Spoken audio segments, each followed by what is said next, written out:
Hey everyone, thanks so much for joining me on this live Q&A. If you're new here, thanks so much for subscribing to the newsletter. If you're a regular, thanks for your support. And if you're watching this on a replay, thanks for tuning in. If you have questions during the live, pop them into the comments section. And if I don't answer it today, I'll answer it in the next Q&A. And if it's something important, reach out to me via my email address. I like to keep these Q&As around 30 minutes or so. So I received 13 questions for today, so that should keep us busy. Let's go ahead and get started. So the first question I received was, do I need to turn off my iPad at the end of the day? And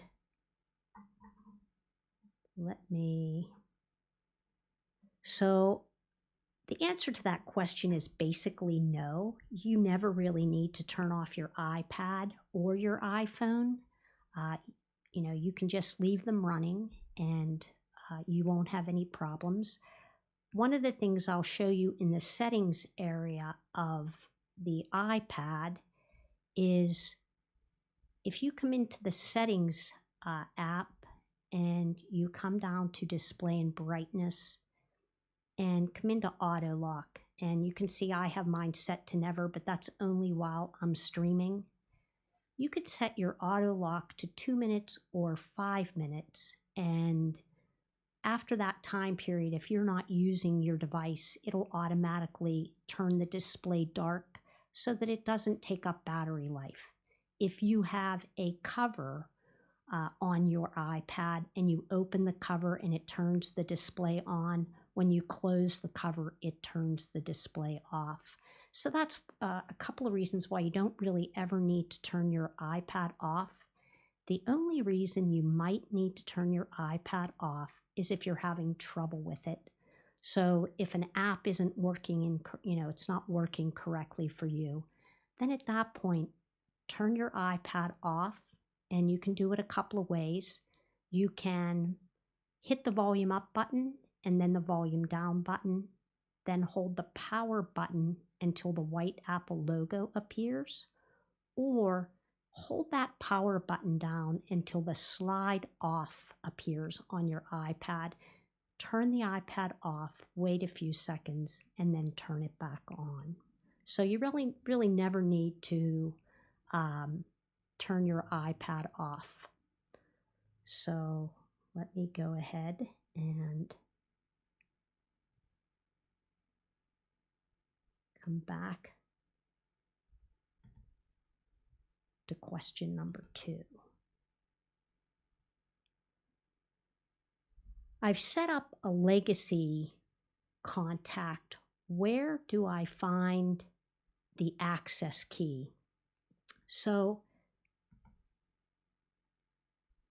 if you're not familiar with what a legacy contact is, that is where Apple allows you to pass on your data after you die to someone else. And so the things that they have access to are things like your photos, your documents, applications, things like that. After the live is over, I'll put a link in the video description that'll give you a list of everything that Apple allows them to download.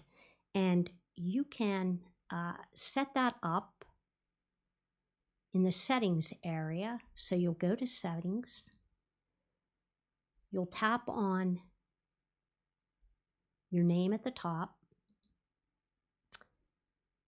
you'll tap on password and security, you'll scroll to the bottom to where it says legacy contact, and if you tap on the person's name, I've set up a dummy account. If you tap on the person's name, you'll have an option to view the access key. And so when you click on that, you can either print a copy of that to add to your testament and will, or you can you'll email this to the recipient, and you can add up to 5 legacy contacts, and then they would have access to the documents and photos and things like that on your iPhone. So that's where you find the access key. All right. Question number 3. How can I add the battery percentage to my iPhone? Prior to iOS 16, you were unable to do that. But in iOS 16, Apple has added that option to the iPhone. I don't believe they've added it to the iPad, but let me show you how you can access it on the iPhone. Come into Settings and make sure that you're on the main Settings page. Scroll down to Battery. And at the very top, you'll see a toggle switch to turn on. And then the icon at the top of this page will show you the battery percentage. And mine's plugged in, so of course you're seeing 100%. But as you go throughout your day, the battery percentage will change. And it'll let you know, that way you'll know whether or not you need to recharge your battery at any time during the day. So that's where the battery percentage. The other way to access battery percentage, or the old way, would be to swipe down from the upper right corner of your screen to come in to the control center, and then there you see the battery percentage up in the right-hand corner. All right.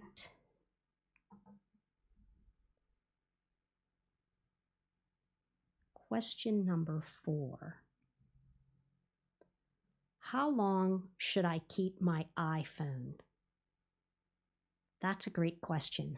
So the answer to that is, if you are no longer able to receive iOS updates from Apple, or you're no longer able to receive the security updates, then at that point, it's probably a good idea of thinking about getting a new phone.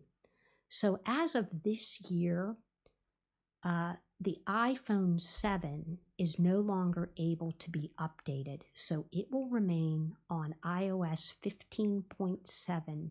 Now, there may be some security updates that come out, but it'll remain on 15.7. You will not be able to update it to iOS 16. So that's when you should think about getting a new iPhone, is when you're no longer able to update it, or if your battery life is terrible, if you're always having to plug your phone in. And I would say that the batteries on the iPhone are good usually for 3, maybe even 4 years. And then they start to degrade over time. And that's when you should think about getting a new iPhone. Okay. Question number 5. How can I add a caption to a photo? So I'm going to show you this on my iPhone, but you can easily do this on your iPad as well. I'm just going to come in to the Photos app, and I have a photo already up, and that's of my cat Emmy when she was a baby. To access the area for a caption, if you just place your finger on the screen and pull up, you'll see the caption area right below the photo. You'll also see a little paw print on the photo itself, and that's called visual lookup. Apple kind of knows that, that photo is of a cat, and they even kind of know what type of cat it is. So if I tap on Look Up Cat, you'll see that it tells me that it's a ragdoll, which is correct. It's a domestic long-haired cat. And then below that, you'll see some web images of ragdolls. So there's a lot of information in this area of your data on the photo. So you have the visual lookup. Then below that, you can see the date that the photo was taken, the camera that took the photo, a Nikon D70, along with the lens. It's a 28 to 105. even the f-stops, if you look below, you can see that the f-stop was f4.5.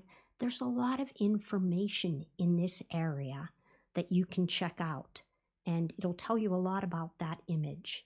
The other way that you can access that information is by tapping on the eye at the very bottom of the screen, and that will give you that same information. So you can add your caption, but there's a lot of information in this area.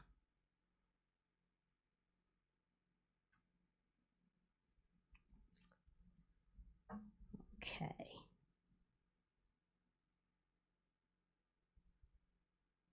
Question number 6. How can I remove duplicate contacts? Well, again, prior to iOS 16, it was a little bit of a pain. You had to actually find them on your own and then kind of merge them together. Now, Apple kind of takes care of that for you. So let me come in to the Contacts app. And when I bring it up, give it a few seconds because it's going through your contacts, and then you'll see that it found 11 duplicates.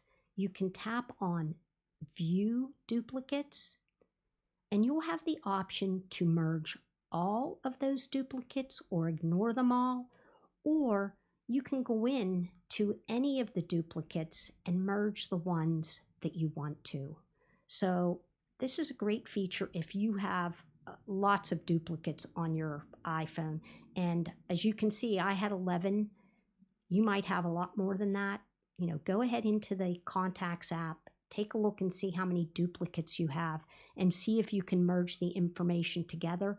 Or maybe some of the information is old and you can just go ahead and get rid of that information.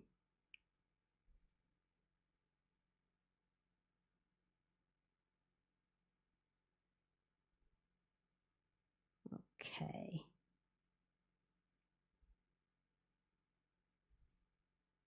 Question, let me remove that. Question number 7. What can you do with the Wallet app besides adding your bank cards? So the Wallet app can do quite a few things. I love the Wallet app. So let me open it up. Here you can see that it keeps track of my credit cards. It also keeps track if you use Apple Cash or Apple Pay, and you'll see that in there as well. Below that, you can see that I've added my vaccination card.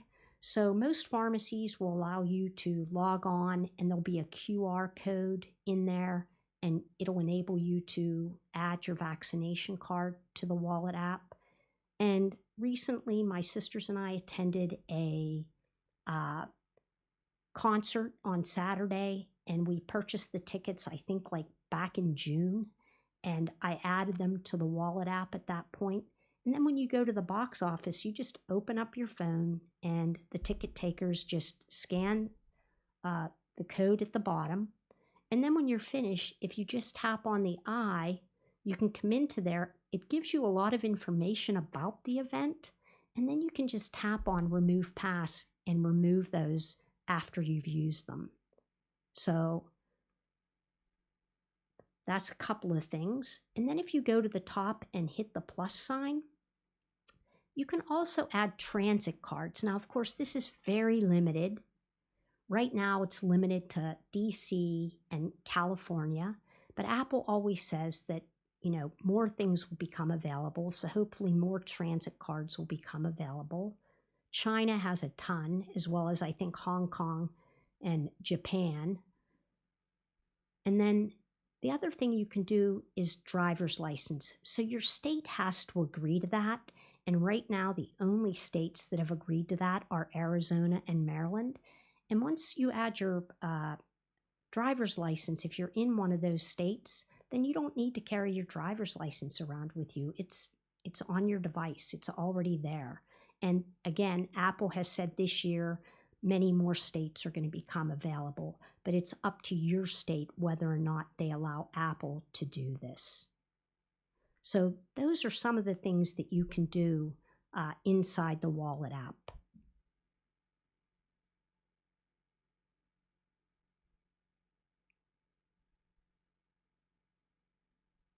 Question number 8. Where can I find the model number on my iPad? That's a great question as well. And there are 2 places that you can find the model number on your iPad. If you look on the back of your iPad towards the bottom, and it's really difficult to find it there, but there's a number there that begins with the letter A, and that's the model number. But inside of the Settings app, if you come to General and About, you'll see here the model number. The first number here, right, that's listed there is the parts number or SKU number of the device. If I tap on that, that is the model number of the device. And above it, you'll see the model name, which tells you what device you have and what generation it is. The reason you need to know these things are if you're going to buy accessories for your device, you want to make sure that those accessories work for your iPad. And so if I go to a search engine and I type in that parts number, it immediately brings up that device, say at a Best Buy or at a B&H Photo. And then if I tap on that to go into it, you'll see that when it comes up, it tells me that this particular model is a 5th generation. It's Wi-Fi only. It has 256 gigabits and it's space gray. So it basically gives you exactly what your device is. And then this way you know what accessories are available for that particular device so that you don't buy the wrong accessories.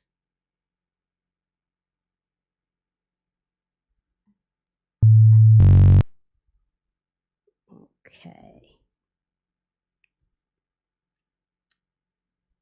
Whoops, sorry about that. Question number 9. What is BackTap on the iPhone? If you aren't using BackTap, I love BackTap. So BackTap is a quick action that allows you to get into, say, the magnifier or mute your iPhone. There's a ton of different things you can do with BackTap.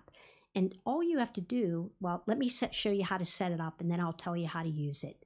So if you come into the settings area and go to accessibility and then tap on touch, scroll to the very bottom to where it says BackTap.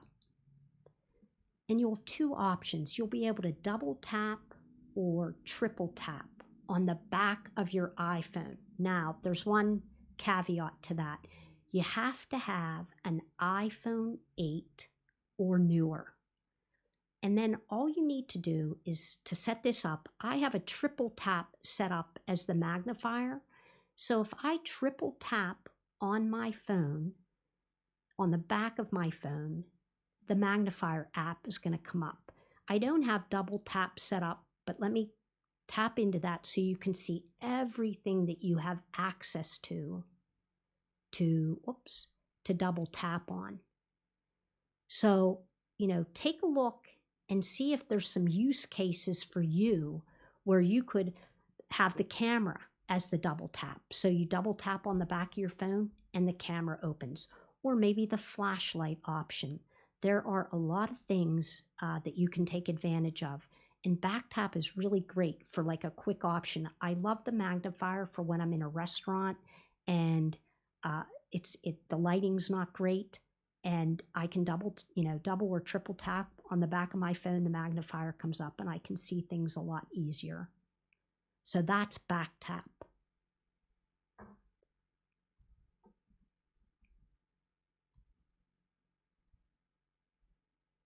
Question number 10. My iPhone is no longer making a sound when I receive a text message. How can I fix it? So I've had this question several times, and I'm not sure why this happens, whether it's from an update or I'm not even sure. But there's an easy fix for it. So if you, oops, sorry, there it is. If you reboot your phone, that should fix it. So again, to reboot your phone, volume up quick, volume down quick, hold the power button until the white Apple logo appears. And then send somebody a text message so that they have to respond to you and see if the tone, if you can hear the tone of the text. So far, that's what's fixed it for everybody. So if you're having that problem, give that a try.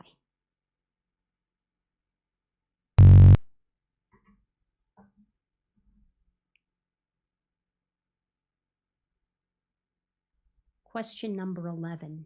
How do I set a timer in the camera app?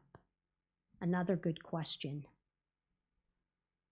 So to access the camera app, if you just swipe down to come into Control Center, that's one of the quickest ways to access the camera.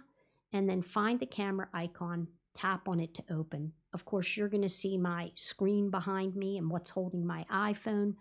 But to get to the timer, it's kind of hidden. So, but this little arrow, up arrow, if you click on that, you'll see that the icons change below. If I hit the down arrow again, you'll see that, those are the types of photos or video you can take. Click on the up arrow and you come into some other icons. So like the flash and live photos and the aspect ratio.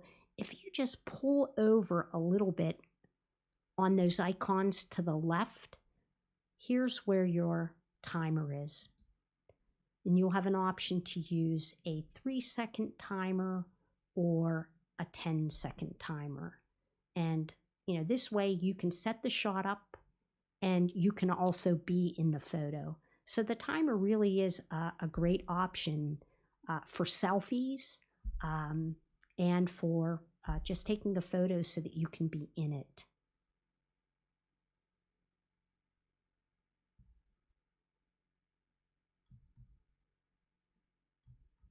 Okay. Question number 12.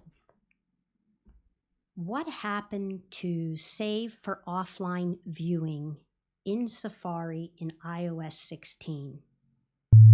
So I'm not sure if you know what offline viewing is, but what it does is it allows you to save an article to view even if you don't have internet or cellular connection.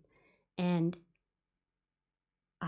a gentleman reached out to me a couple of weeks ago, and he said, I just watched your video on reading lists, and I can't find how to save for offline viewing.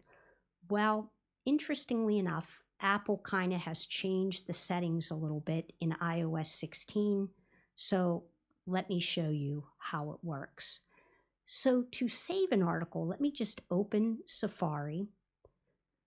To save an article, all you need to do is hit the share icon and then scroll down a little bit and you'll see add to reading list. So I'll go ahead and just add that to the reading list.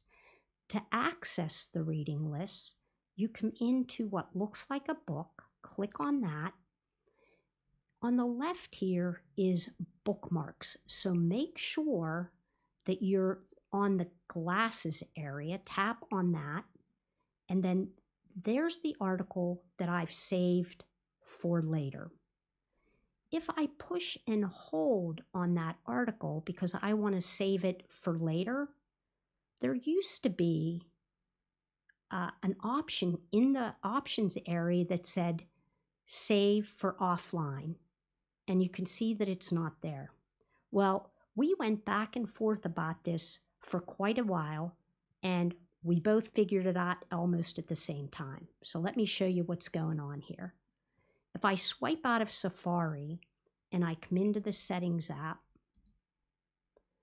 make sure you're on the main settings area, and then scroll down until you see Safari. Scroll to the bottom. Under Reading List, right now, everything that I saved to my reading list is being saved for offline viewing. And if you want to do that, that's fine. And then, as you read something, you can delete it later. That's not a problem. But if you want to save for offline reading article by article, you'll want to turn this off.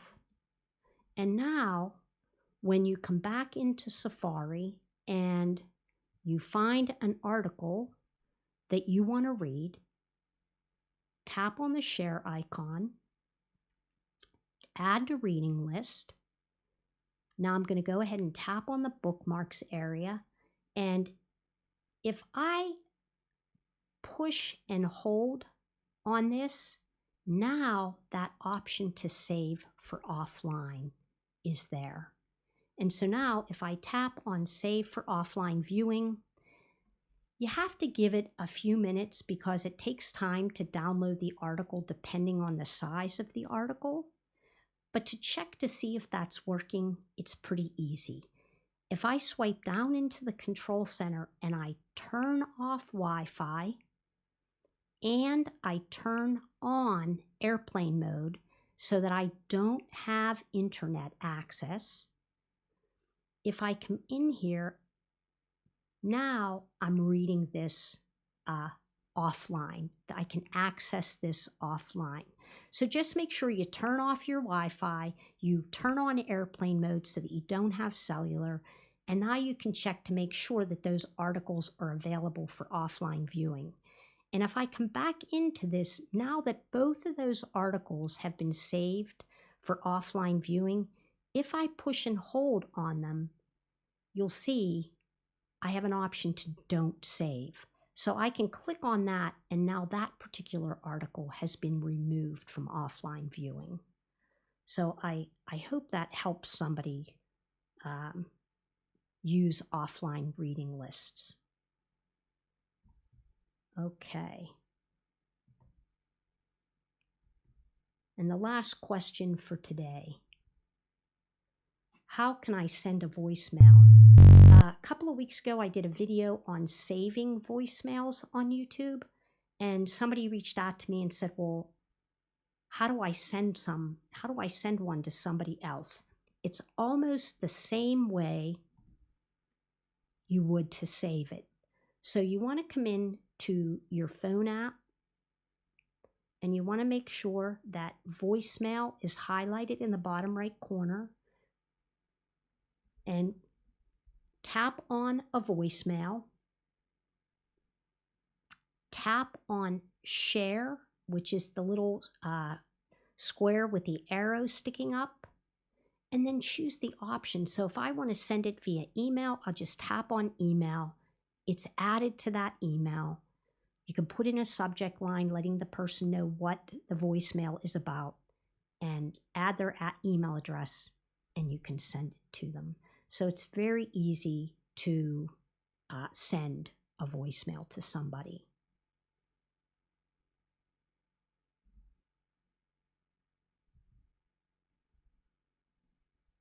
So that's all of the questions I received today.